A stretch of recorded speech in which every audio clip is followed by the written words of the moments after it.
दोस्तों, सोनाली जो कि एक डिस्ट्रिक्ट मजिस्ट्रेट है, वे किसी मीटिंग को लेने के लिए जल्दबाजी में अपनी कार से कहीं जा रही है। तभी रास्ते में एक सुनसान जगह पर उसकी कार पंचर हो जाती है। अब जैसे ही उसकी कार पंचर होती है तो ड्राइवर उतरता है और उतरने के बाद डिग्गी खोलता है स्टेपनी चेंज करने के लिए, लेकिन गाड़ी की डिग्गी में स्टेपनी थी ही नहीं। अब इसके बाद ड्राइवर जाकर सोनाली को बताता है तो सोनाली बहुत ज़्यादा परेशान हो जाती है, क्योंकि जिस मीटिंग के लिए वे जा रही थी वो बहुत ही ज़्यादा इंपॉर्टेंट थी और जल्द से जल्द उसे वहां पर पहुंचना था। इसलिए अपने ड्राइवर से कहती है कि जल्दी से जाओ और इस गाड़ी में पंचर बनवा कर लाओ, वरना मैं मीटिंग के लिए लेट हो जाऊंगी। तभी वे ड्राइवर कहता है कि मैडम, यहाँ तो आसपास में कोई दुकान भी नहीं है जिस पर जाकर मैं इस गाड़ी का पंचर बनवा सकता हूँ। तो इसके बाद सोनाली कहती है, तुम ऐसा करो, इस टायर को खोल कर ले जाओ और किसी सवारी से बैठकर चले जाओ और उसमें जल्द से जल्द पंचर बनवाओ, मुझे बहुत ज़रूरी काम है। लेकिन तभी ड्राइवर कहता है कि मैडम, मेरे पास एक पंचर वाले का नंबर है और वह उसी जगह पर जहाँ पर गाड़ी पंचर हुई है वहाँ पर आकर पंचर बना देता है। तो इसके बाद सोनाली कहती है कि वे कैसे? तो वो बताता है कि उसने अपना पंचर का पूरा सामान बाइक के ऊपर सेट कर रखा है और जहाँ पर भी किसी की कोई गाड़ी ट्रक वगैरह पंचर होता है तो वहाँ पर जाकर वह उनकी गाड़ी और ट्रक के पंचर वहाँ बना दिया करता है। इसके बाद सोनाली कहती है, तो जल्द से जल्द उसे फ़ोन करो और बुलाओ, मुझे मीटिंग के लिए लेट हो रहा है। ड्राइवर उस पंचर वाले को फ़ोन करता है। वे पंचर वाला वहां पर आ जाता है, जिसने अपनी बाइक पर एक कंप्रेसर और दूसरा पंचर का सामान रखा था। वे बाइक को आकर गाड़ी के पीछे लगा देता है और पीछे की तरफ से ही वे आया था। अब गाड़ी का पिछला वाला पहिया पंचर था, तो उसके बाद वे गाड़ी का पंचर बनाने लगता है। इधर जो सोनाली कार के अंदर बैठी हुई थी, वे जैसे ही उसकी निगाह साइड वाले शीशे पर जाती है और उस पंचर वाले का चेहरा दिखता है तो वे एकदम से रोने लगती है। फूट फूट कर रो रही थी और रुमाल से अपने आंसुओं को पोंछ रही थी। अब वे पंचर वाला जाकर डिग्गी खोलता है जैक लेने के लिए, और जैसे ही वे डिग्गी खोलने के लिए गाड़ी के अंदर घुसता है तो वो देखता है कि इस गाड़ी के अंदर जो महिला बैठी हुई है वो तो सोनाली है, और सोनाली को देखकर वे भी हक्का बक्का सा रह जाता है। लेकिन वे डिग्गी खोलता है और डिग्गी खोलने के बाद उसमें से सामान निकालता है और उस टायर का पंचर बना देता है। अब जैसे ही उसका पंचर बन गया था तो उसके बाद जो ड्राइवर है वे पूछता है कि बताओ तुम्हारे कितने पैसे हुए? तो वो मना कर देता है, कहता है कि मुझे पैसे नहीं चाहिए, मैडम से कह दीजिएगा अगर हमें कभी ज़रूरत पड़े तो हमारी मदद कर देना, इतना ही काफ़ी है, क्योंकि आप लोग बड़े लोग हो और आप लोगों से हम पैसे नहीं ले सकते। लेकिन जो सोनाली है वे गाड़ी से बाहर निकलती है, उसके हाथ में एक लिफाफा था।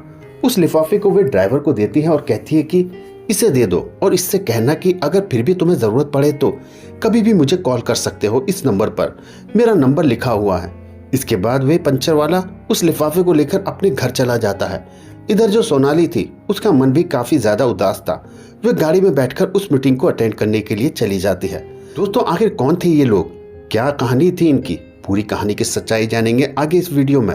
लेकिन वीडियो में आगे बढ़ने से पहले मेरा आप सभी से विनम्रता के साथ निवेदन है कि आप वीडियो को लाइक करके चैनल को सब्सक्राइब कर लीजिए। गढ़वाल के उत्तरकाशी में एक छोटा सा गाँव पड़ता है। वहाँ पर एक लड़का रहा करता है जिसका नाम गौरव है। गौरव के परिवार में उसके माता पिता, एक छोटी बहन और वे लोग हंसी खुशी उस घर के अंदर रहा करते हैं। धीरे धीरे ऐसे ही समय बीत रहा था। तभी एक दिन उनकी रिश्तेदारी में किसी की शादी होती है और शादी के अंदर उन सभी लोगों को जाना था। वे लोग तैयार होते हैं और शाम को शादी में पहुंच जाते हैं। वहां जाकर देखते हैं कि चारों तरफ खुशियों का माहौल है। सभी लोग एक दूसरे के साथ हंस हंस कर खिलखिलाकर बतिया रहे हैं। वहीं पर गौरव भी होता है और गौरव शादी के अंदर एक लड़की को देखता है और उसे देखते ही वे पहली ही नज़र में उससे प्यार कर बैठता है। लड़की का नाम था सोनाली। सोनाली भी जैसे ही गौरव को देखती है, वे उसे देख रहा है तो सोनाली भी गौरव को पहली ही नज़र में देखकर पसंद कर लेती है। अब इसके बाद दोनों एक दूसरे की तरफ घूर घूर कर देखते हैं।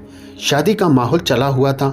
तभी जैसे ही गौरव प्लेट लेकर खाने के लिए एक टेबल पर बैठता है तो सोनाली भी अपनी प्लेट में खाना सजाकर उसी टेबल पर जाकर बैठ जाती है। अब दोनों के बीच बातें होती हैं। एक दूसरे को अपना अपना नाम बताया जाता है। दोनों के परिवार वालों के बारे में बात की जाती है। तो गौरव को पता चलता है कि जो ये लड़की है ये उनकी किसी दूर की रिश्तेदारी में से है। यानी कि रिश्तेदारी ऐसी थी कि अगर वे लोग चाहें तो दोनों एक दूसरे से शादी हो सकती है। अब इसके बाद दोनों के नंबर एक्सचेंज हो जाते हैं, शादी खत्म हो जाती है और दोनों अपने घर चले जाते हैं। अब गौरव और सोनाली एक दूसरे से फ़ोन पर बात किया करते हैं। अब दोनों बातों ही बातों में उन्हें पता चलता है जो सोनाली है वो काफ़ी अमीर परिवार की लड़की है। इधर जो गौरव था वह मिडिल क्लास फैमिली से बिलोंग करता था।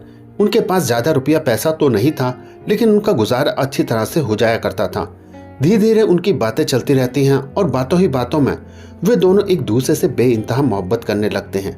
अब उन दोनों को एक दूसरे से प्यार हो गया था। तो एक दिन सोनाली फ़ोन पर कहती है कि गौरव, क्यों ना हम दोनों एक दूसरे से शादी कर लें। तो इसके बाद गौरव कहता है कि तुम तो पैसे वाले लोग हो और हम गरीब आदमी हैं, क्या हमारे घर वाले हमारी शादी की अनुमति देंगे?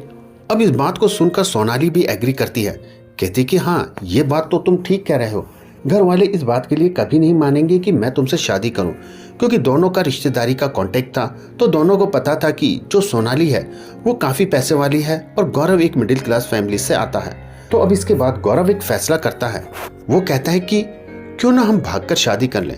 अब इस बात को सुनकर जो सोनाली है वे भी उसकी बात के लिए राजी हो जाती है और दोनों एक जगह जाकर कोर्ट मैरिज कर लेते हैं। अब उनकी जैसे ही ये बात उनके घर वालों को पता लगती है तो उनके घर वाले पहले तो बहुत गुस्सा करते हैं, फिर सोचते हैं कि अभी बात ज़्यादा फैली नहीं है तो दोनों की रजामंदी से शादी कर देते हैं और बात यहीं पर संभल जाएगी। ऐसा सोचकर दोनों के घर वाले आपस में बात करते हैं। बात करने के बाद दोनों बच्चों को बुलाया जाता है और दोनों की धूमधाम से शादी कर दी जाती है। यानी कि ये दोनों का प्यार हुआ था, उसके बाद लव मैरिज की थी, फिर अब उनकी अरेंज मैरिज हो चुकी थी। अब शादी होने के बाद गौरव और सोनाली एक घर के अंदर हंसी खुशी रहा करते हैं और जो सोनाली थी वे पढ़ने लिखने में काफ़ी होशियार थी। वे गौरव से कहती है कि गौरव, मैं आगे पढ़ना चाहती हूँ और मैं अपनी पढ़ाई के दम पर किसी बड़ी पोस्ट को हासिल करना चाहती हूँ। तो गौरव कहता है कि ये तो बड़ी अच्छी बात है, लेकिन ज़्यादा पढ़ाई को टाइम दोगी तो घर गृहस्थी को कैसे संभालोगी? उसके बाद सोनाली कहती है कि ये सब कुछ मैं अपने आप संभाल लूँगी, मैं पढ़ाई करके कुछ बड़ा मुकाम हासिल करना चाहती हूँ। तो गौरव भी इस बात में उसकी सहमति जताता है और सोनाली वहीं पर रहकर अपनी पढ़ाई को जारी करती है। इधर जो गौरव के घर वाले थे वे भी उसकी पढ़ाई को ज़्यादा रोक टोक नहीं किया करते, वे भी अपनी बहू को पढ़ने दिया करते थे। धीरे धीरे समय बीतता है और समय के साथ साथ जो सोनाली है उसको गौरव में बहुत सारी कमियां दिखाई देने लगती हैं। उसके घर में कमियां दिखाई देने लगती हैं, गौरव के अंदर कमियां दिखाई देने लगती हैं। तो इसको लेकर वे एक दिन अपनी माँ के पास फ़ोन करती है। उधर उसकी माँ जैसे ही उसकी बातें सुनती है तो उसे उल्टा सीधा सिखाने लगती है। उल्टा सीधा जैसे ही उसको सिखाया जाता है तो सोनाली गौरव से लड़ाई करने लगती है। अब जैसे ही सोनाली गौरव से लड़ाई करती तो उसके बीच में उसकी सास भी रोल निभाती है और कहती है कि बेटी, अगर तू पैसे वाले घर की बेटी है तो हमने तुमसे थोड़ी ना कहा था कि तू हमारे बच्चे से शादी कर ले, तुम पहले ही शादी से मना कर देती। अब तो तुम्हारी शादी हो गई, अब तुम अपने घर में कमी निकालो या लड़के में कमी निकालो, इसका कोई मतलब नहीं बनता। धीरे धीरे टाइम बीतता रहता है और टाइम बीतते बीतते उनकी शादी को 2 साल हो जाते हैं और 2 साल बाद उनकी लड़ाई कुछ ज्यादा ही बढ़ गई थी। तभी एक दिन किसी छोटी सी बात को लेकर उन दोनों की लड़ाई होती है और उस लड़ाई को लेकर जो सोनाली है वे अपने मायके चली जाती है। मायके जाने के बाद वे वहां से तलाक का केस फाइल कर देती है और दोनों का तलाक हो जाता है। तलाक होने के बाद सोनाली अपने घर पर है और इधर जो गौरव है वे अपने घर पर है। अब सोनाली अपनी पढ़ाई लिखाई तो कर ही रही थी, धीरे धीरे वो पढ़ाई करती है और पढ़ाई करने के बाद वे एक डिस्ट्रिक्ट मजिस्ट्रेट बन जाती है। इधर जो गौरव है, जैसे ही उसका सोनाली से तलाक हुआ था उसके बाद उसके परिवार में कुछ ठीक नहीं रहने लगा। धीरे धीरे करके एक से एक उन पर मुसीबतें आने लगती हैं और मुसीबतों के चलते उनकी जो भी ज़मीन थी जिस पर वो खेती किया करते थे वे सारी बिक जाती है। अब ज़मीन बिक गई थी, घर का गुजारा करने के लिए गौरव को कोई ना कोई काम करना था और काम की तलाश में इधर उधर घूमता फिरता है। तभी एक दोस्त था जो पंचर की दुकान चलाया करता था, वे उसके पास बैठा हुआ था। वे उससे अपनी सारी बात बताता है और कहता है कि यार, घर का खर्च चलाने के लिए कुछ ना कुछ काम तो करना ही होगा। तो उसके बाद उसका दोस्त उसे आइडिया देता है, कहता है कि तू भी क्यों ना पंचर की दुकान खोल ले, इसमें अच्छी आमदनी हो जाती है, ज़्यादा खर्चा नहीं लगता, केवल हमारी मेहनत लगती है और मेहनत के पैसे हमें मिल जाते हैं। तो ये आइडिया गौरव को अच्छा लगता है, लेकिन इस आइडिया पर वे अलग तरह से काम करता है। वे सोचता है कि इस तरह की दुकान खोलकर तो काफ़ी लोग बैठे हुए हैं, लेकिन ऐसा हो कि मैं इन सभी सामान को लेकर सभी के पास जाकर उनका पंचर बना दिया करूं, क्योंकि गौरव पढ़ा लिखा था और अपनी पढ़ाई लिखाई का इस्तेमाल करके वे इस आइडिया पर काम करता है। वे अपने दोस्त के साथ मिलकर पंचर लगाने के लिए जो भी ज़रूरी सामान था उन सभी सामान को एक बाइक पर फिट कर लेता है और फिट करने के बाद उस बाइक के पीछे अपना नंबर भी लिखवा देता है कि किसी को भी अगर पंचर लगवाना है तो वहीं पर आकर हम लगा देते हैं। इसके बाद जिसकी भी गाड़ी पंचर हुआ करती जहां पर भी, वहीं से गौरव के पास फ़ोन करता और उसे वहां पर बुलाकर अपनी गाड़ी में अपने ट्रक में पंचर लगवा लिया करता। इसी तरह से गौरव का गुजारा होने लगता है। तभी एक दिन गौरव के पास एक फ़ोन आता है उसे एक लोकेशन दी जाती है जो लोकेशन उससे 10 मिनट की दूरी पर थी। उसके बाद गौरव उसी लोकेशन पर जाता है पंचर लगाने के लिए। वहां पर जाकर देखता है कि एक डिस्ट्रिक्ट मजिस्ट्रेट की गाड़ी है जो कि पंचर हो चुकी है। उसके पंचर लगाने के लिए उसे बुलाया गया है। वहां पर जाने के बाद वह टायर को देखता है और टायर को देखने के बाद जैसे ही वह डिग्गी खोलता है जैक निकालने के लिए, तो गाड़ी के अंदर जैसे ही देखता है तो गाड़ी के अंदर सोनाली बैठी हुई थी। सोनाली की तरफ देखकर वह थोड़ी देर के लिए खामोश हो जाता है, लेकिन फिर उसकी डिग्गी को खोलकर उस गाड़ी में पंचर लगाने लगता है।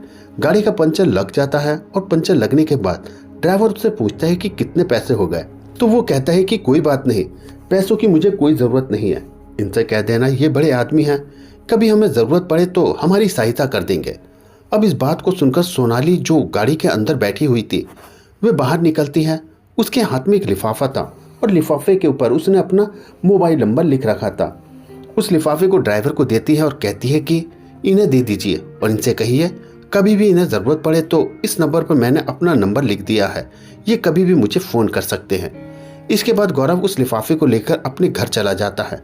धीरे धीरे शाम होती है और शाम के समय वह अपने कमरे में चला जाता है आराम करने के लिए। तभी उस लिफाफे को खोलकर देखता है तो उसके अंदर 5,000 रुपए थे। बाहर सोनाली का नंबर लिखा हुआ था।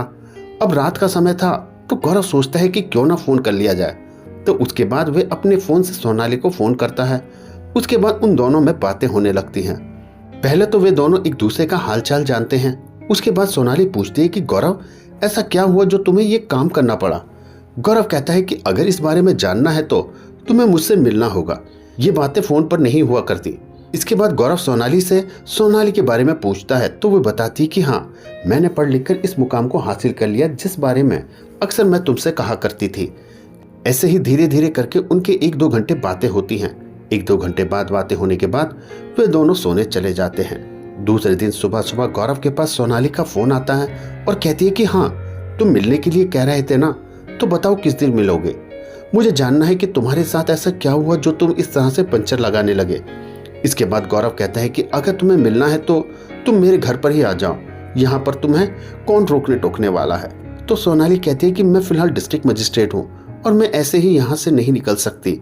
अगर मैं ऐसे ही आ गई तुम्हारे पास तो दुनिया वाले अलग अलग तरह की बातें बनाएंगे और मुझसे ये सब कुछ सहन नहीं होगा। फिर कहती है कि तुम ऐसा करो, तुम ही मुझे लेने के लिए आ जाओ, मैं अच्छी तरह से अपना चेहरा छिपाकर तुम्हारे साथ चल दूंगी और जहाँ भी जाना है वहाँ जाकर हम दोनों एक दूसरे से बात करेंगे। इसके बाद गौरव कहता है कि ठीक है सोनाली, मैं आ रहा हूँ। और सोनाली उसे एक जगह बताती है, वहाँ पर मिल जाना, वहाँ पर मैं अपने आप आकर तुम्हारी बाइक पर बैठ जाऊँगी। गौरव जाकर वहाँ पर अपनी बाइक को लेकर खड़ा हो जाता है। थोड़ी देर बाद सोनाली अच्छी तरह से चेहरे को छुपाकर उसकी बाइक पर आकर बैठ जाती है। जैसे सोनाली उसकी बाइक पर बैठती है तो उसे लेकर एक पार्क के अंदर चला जाता है। वहाँ बैठकर दोनों एक दूसरे से बातें करते हैं। तो सोनाली कहती है कि हाँ गौरव, अब बताओ तुम्हारे साथ ऐसा क्या हुआ जो तुम्हें यहाँ पर पंचर बनाने लगे। तो गौरव बताता है कि तुम्हारे जाने के बाद कुछ ऐसा हुआ जिसके कारण हमारा पूरा परिवार तहस नहस हो गया था। घर की आर्थिक स्थिति काफ़ी ज़्यादा ख़राब हो गई थी। जो कुछ भी ज़मीन थी वो तो सारी बिक गई थी। उसके बाद हम लोग आर्थिक स्थिति से काफ़ी ज़्यादा कमज़ोर हो गए थे। तो मैंने सोचा कि इस तरह से बैठे रहने से तो कुछ नहीं होगा, कुछ ना कुछ काम किया ही जाए। और इस काम को मैंने अपने दोस्त की मदद से स्टार्ट किया था और अच्छा खासा ये काम चल रहा है। अब मेरे घर का गुजारा अच्छी तरह से हो जाता है। तभी जो गौरव है वह सोनाली की तरफ गौर करता है और कहता है कि तुमने शादी कर ली। तो सोनाली कहती है कि नहीं, मैंने शादी नहीं की। तो वो कहता है कि तुम्हारी मांग में सिंदूर है और गले में मंगलसूत्र है, तो ये फिर किसके नाम का है। तो सोनाली कहती है कि ये तो हमारे ही नाम का है, हमारा तलाक ज़रूर हुआ था लेकिन मैं आज भी तुम्हें अपना पति मानती हूँ। अब इस बात को सुनकर गौरव थोड़ा सा भावुक हो जाता है और सोनाली से कहता है कि सोनाली ऐसा क्यों किया तुमने।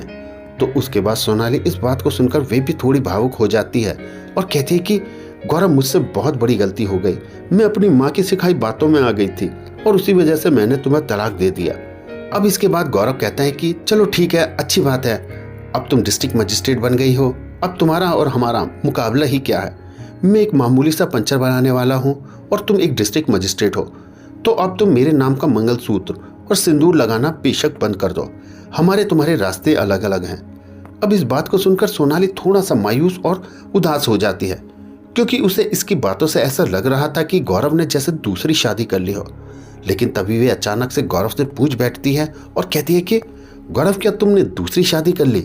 तो इसके बाद गौरव कहता है कि नहीं सोनाली, ऐसा कुछ भी नहीं हुआ। तुम्हारे जाने के बाद मैं ऐसे ही रहा करता हूँ और मुझसे दूसरी शादी करने का कभी मन ही नहीं हुआ। घर वालों ने कई बार कहा कि बेटा दूसरी शादी कर ले, जिंदगी बहुत बड़ी है, लेकिन मैंने उनसे मना कर दिया। मैंने कहा कि शादी जिंदगी में एक बार होती है और उसके बाद मैं शादी नहीं करूँगा। अब इस बात को जैसे ही सोनाली सुनती है तो उसके चेहरे पे एक अलग सी चमक आ जाती है और वो कुछ अलग ही सोचने लगती है। वह गौरव से कहती है कि गौरव चलो, मुझे कुछ काम है और वहाँ पर हम लोग जाएंगे। ऐसा कहकर वे गौरव के साथ बैठती है और गौरव से कहती है कि पास में ही एक मंदिर है और मुझे मंदिर में कुछ काम है, वहाँ पर चलते हैं। तो गौरव उसे मंदिर में ले जाता है और मंदिर में ले जाने के बाद वहाँ पर गौरव से दोबारा से शादी कर लेती है। कहती है कि गौरव, जो भी मेरी गलतियाँ हुई हैं उनको माफ़ करो और इससे आगे ऐसा कुछ नहीं होगा। हम दोनों बड़ी हंसी खुशी एक दूसरे के साथ रहा करेंगे। अब इस बात को सुनकर गौरव भी राजी हो जाता है, क्योंकि वे भी नहीं चाहता था कि जिससे उसने प्यार किया वे उससे अलग रहे, क्योंकि जितने दिन वे उससे अलग रहा था हर रात वे सोनाली के बारे में ही सोचा करता था।